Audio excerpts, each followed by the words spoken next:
We've got a clip from Obama here where, surprise, surprise, the former president is continuing to advocate for censorship. Let's roll this clip. While content moderation can limit the distribution of clearly dangerous content, it doesn't go far enough. Users who want to spread disinformation have become experts at pushing right up to the line of what at least published company policies allow.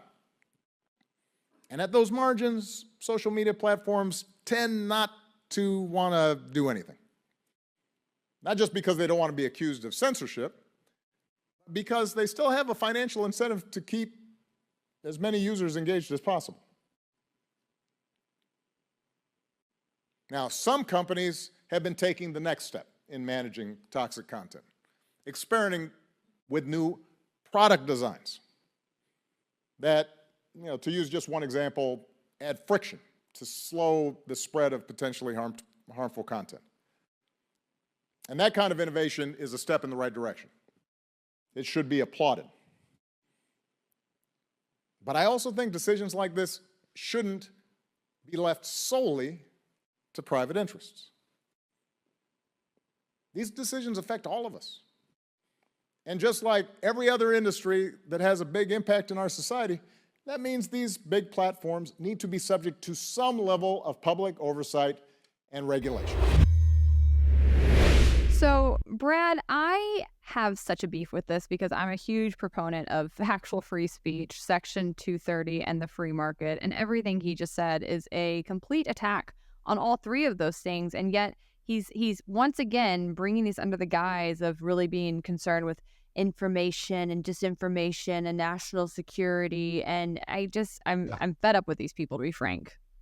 I am too, because it all sounds good if you don't think about it very deeply. But what is clearly dangerous information and speech? What is dis or misinformation? These are subjective and nebulous ideas and terms that can be just smacked onto any speech you don't like. And also, most importantly, what yesterday's misinformation is not always, but sometimes today's truth. A great example of this is Facebook did the kind of thing that Obama is lauding here, banning misinformation when they deleted people from they censored anyone who suggested that the COVID may have come from a lab leak in Wuhan.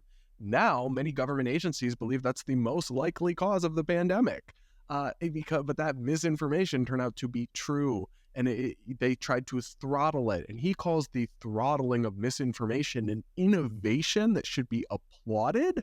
No, it's the opposite of that. It's stopping the free flow of information and exchange of ideas that allows for innovation and the discovery of truth. All of this stuff. And then, of course, it's just totally a disregard for the First Amendment. When he says the government should come in and regulate what speech is allowed on these platforms, they really don't have the constitutional right to do that. If they shouldn't be able to tell Facebook you can allow Fox News but not CNN, or you can allow this information about this treatment, but not this information. I mean, that is a free speech constitutional issue. But more importantly, I don't trust the government to decide what's true and what's accurate and what isn't, because they, just in the last couple of years, have gotten too many things wrong to count, and they're always going to have political concerns at heart.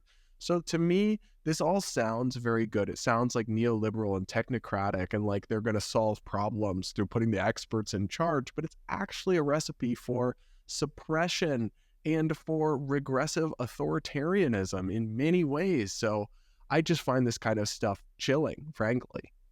I don't think Obama gets enough criticism for the oppressive president that he was. This is somebody who prosecuted whistleblowers more than any other administration before him. He was very punitive on people who tried to shed light on the government's activities. So I think for Obama, disinformation is anything that undercuts his official narrative. It's anything that undermines the government. It's anything that actually holds people acting within it accountable. And there's a vested interest for people of his ilk to try to suppress information, to try to suppress speech, and to try to scare anybody who might try to push back against these very large powers in our society. So I think that this should be taken as sinister as possible. I think this is actually a very creepy thing for him to say. I think he was a complete loser of a president for that reason. And I'm still mad to this day that when he was in office, the mainstream media did absolutely nothing to hold him accountable for all of these violations against basic civil liberties and basic values that up until his administration, the left had purported to hold. He was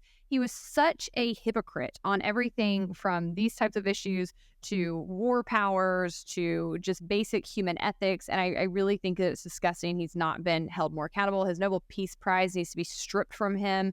I just think he's a warmongering hack.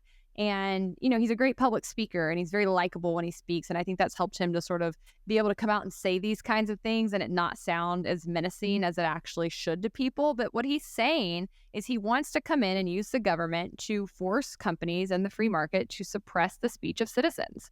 That is what he is saying, plain and simple. And you can couch it in things like regulations, or you can say it's, to make people safer. No, it is to strip you of your liberties, which has been one of his main agenda items ever since he came to power. And people like this should frighten you and they should be universally condemned. So I'll just give one example that shows you how dysfunctional and unworkable this idea from Obama even is. Back when he was president and he was pushing through Obamacare, one of his famous talking points was, if you like your doctor, you can keep your doctor. Now, that has since been fact-checked, declared one of the biggest lies of recent political history. That is not true. A lot of people weren't able to keep their doctors under Obamacare. But at the time, if you had been out there saying, you won't be able to keep your doctor under Obamacare, well, the government would have considered that misinformation or disinformation or clearly dangerous and undermining trust in government or whatever. And so theoretically, under this kind of framework, they could have told Facebook to not allow people to say that, or companies should have suppressed it algorithmically, when in fact it turned out to be true. And this happens time and time again with Republicans or Democrats. It's just the political class, the government, is not particularly tethered to the truth on many things. So the idea that we're going to allow them to be the arbiter of what is true and what is not, of what is misinformation, what is disinformation, and what is accurate information, to me is just insane. In fact, what we should do is, it's messy when we just leave that to the free market of ideas and let people say things that aren't true and then others debunk it and fact check it. I like solutions like Twitter's community notes where people can fact check each other and that kind of thing.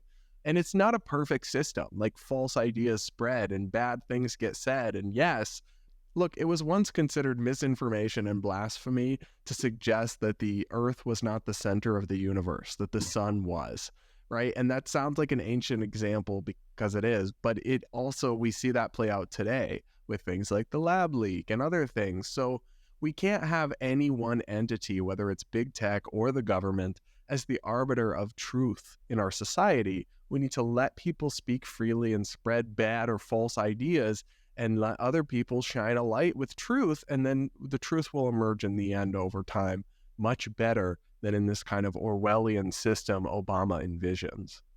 Yeah, but I would say that's because he doesn't actually want the truth, right? He doesn't actually care about the truth or disinformation. What he wants is to protect the official narrative. And I would say that almost anybody else in his camp is either extremely naive or is also after that agenda. So people need to be wary of people that are using these talking points. They're increasing on both the left and right, and they need to be condemned and shut down.